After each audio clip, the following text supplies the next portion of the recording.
Okay, let's unpack this. Today we're doing a deep dive, really tailored for you, our listener. Hmm. We're looking at a source called Ocean Under Siege, Climate Change's Dire Warning. And the subtitle, too. Right. How climate change is affecting our oceans. A dire warning. That language, it's pretty striking right off the bat. It really is. You don't often see scientific reports using terms like siege. Exactly. So our mission here is to really get the core message this specific source is pushing. What's it telling us about our oceans and climate change?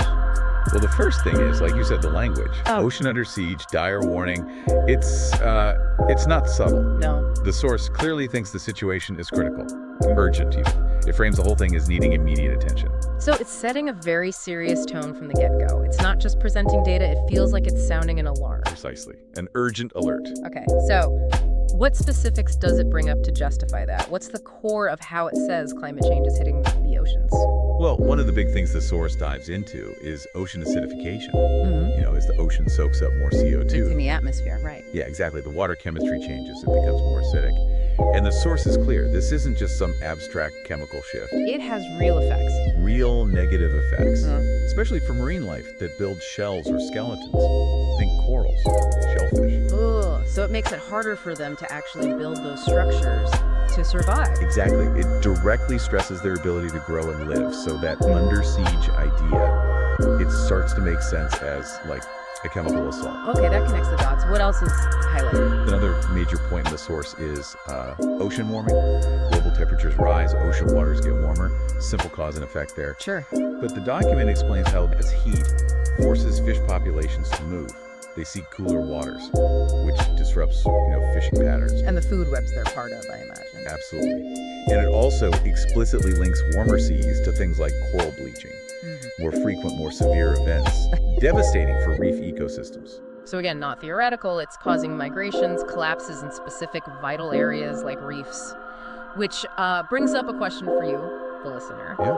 Why does this dire warning about oceans matter so much if maybe you don't live anywhere near a coast? Right, because the oceans, they cover what, over 70% of the Earth?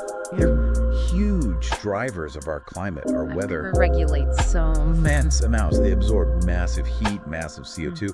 So these impacts the source describes, acidification, warming, they aren't just local problems. They ripple outwards. Exactly. They affect global systems.